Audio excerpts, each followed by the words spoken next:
Oh, great, you clicked on the video. I guess that means I'm about to make a pretty good thumbnail. But what I hope to make is the greatest YouTube thumbnail of all time. A thumbnail so intriguing and beautiful that viewers have no choice but to click it. And in my mission to do this, I found what I call the 7 laws of YouTube thumbnail success. 7 ways to make your thumbnail irresistible.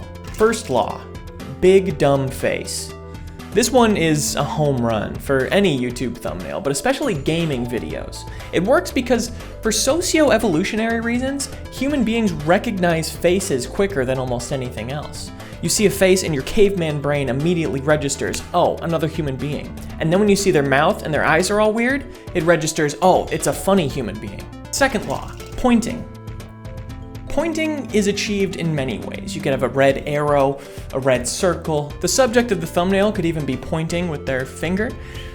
All that matters is that they are pointing. It does not matter what they are pointing at. It does not matter if what they're pointing at is mentioned in the video ever. Third law, drama. Well, this typically has a lot of crossover with the big dumb face. I think it's different enough that it deserves its own category. The tear, the look directly at the camera, or the oh so shameful look away.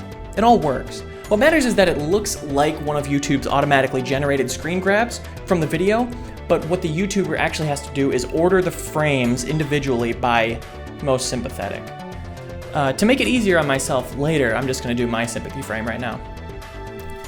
Fourth law, illustration. Custom art can be very attention-grabbing and appealing to a certain demographic, a certain short demographic, with high voices and with small organs.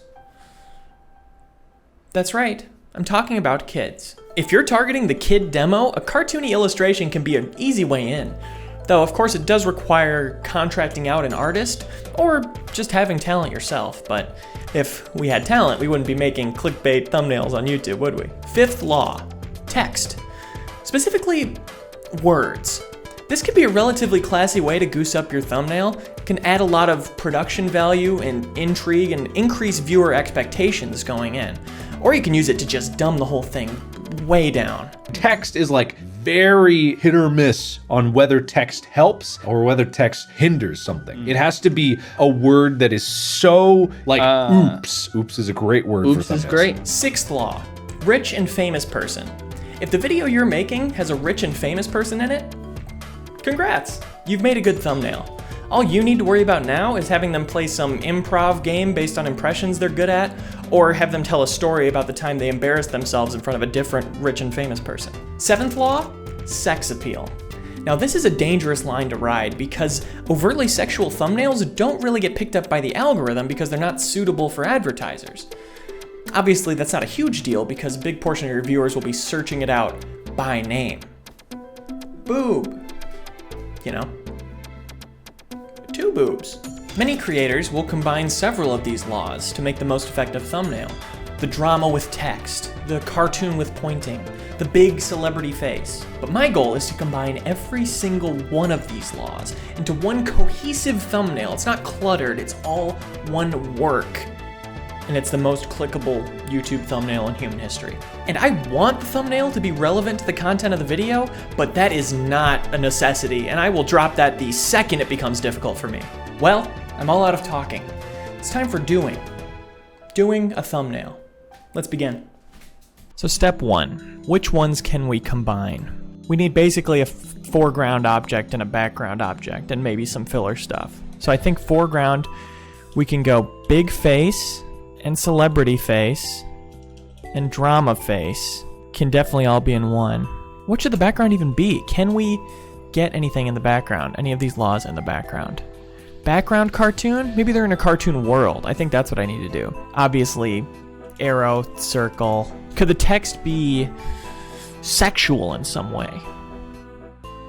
Could it say horny? No, the background is a sexy cartoon world, obviously. And then the text will cross that bridge when we come to it. Okay, so first let's find a big celebrity drama face. Big celebrity. Well, no, that doesn't work. Cristiano Ronaldo? He's the most followed person on Instagram? I have never heard of this dude, but, you know, what are you gonna do? Sad. Yeah, he's crying. Yeah, this is great. Yeah, we love that. Again, I've never heard of this man, but if he's the most followed person on Instagram, I mean, we're just playing the game here. So you want this to pop from afar. When it's this small, you want to still be able to see what's going on in the thumbnail, which is that Cristiano Ronaldo's mad. Okay, now here is the delicate part. We've got to make the face dumb now. Yeah, you see the mouth. Yep, that's... Oh, yeah, I'm loving this. This feels so disrespectful to do to someone. Jesus Christ. Buff those ears out a bit. Make the eyes real big. Those are the things that have to look the weirdest. It's little tugs, you know? It's not blow out the whole thing. It's just little tugs. This man eats souls. These eyes do not sit well with me. I need to make these eyes a little more palatable.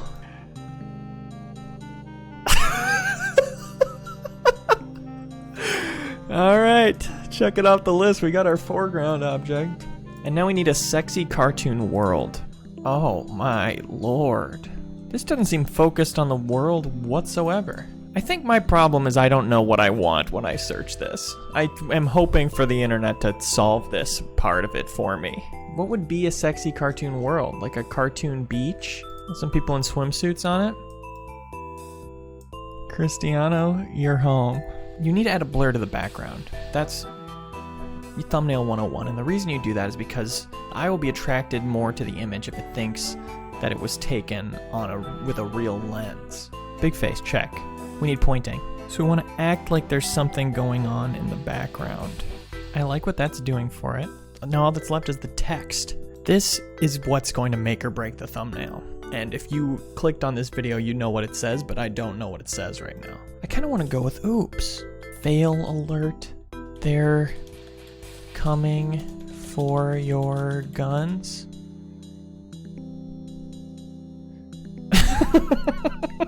Maybe it should be related to the content for the first time in this thumbnail. Secrets revealed. That's an absolute classic. What's the most eye-catching color? Most eye-catching color is red. That's why red arrows are used. Second best would be yellow, so that's perfect. We're gonna go painful yellow. We're gonna go right into that warning zone. Pure yellow. I'm worried about the empty space up here, but it's gotta be big enough to read, and that's not quite there. Just secrets. I think this has it all.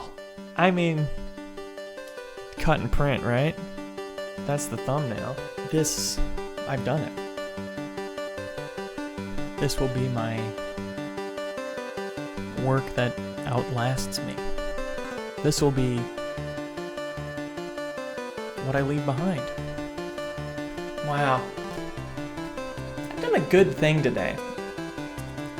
This was good. Now go on and use these laws of YouTube thumbnail success wisely, but not so wisely that you make a thumbnail better than I did, because obviously I have to change the name of my video. Well, I'm headed out. I actually landed in the middle of this beautiful forest today, and I want to try my hand at some wildlife photography. So, see you around.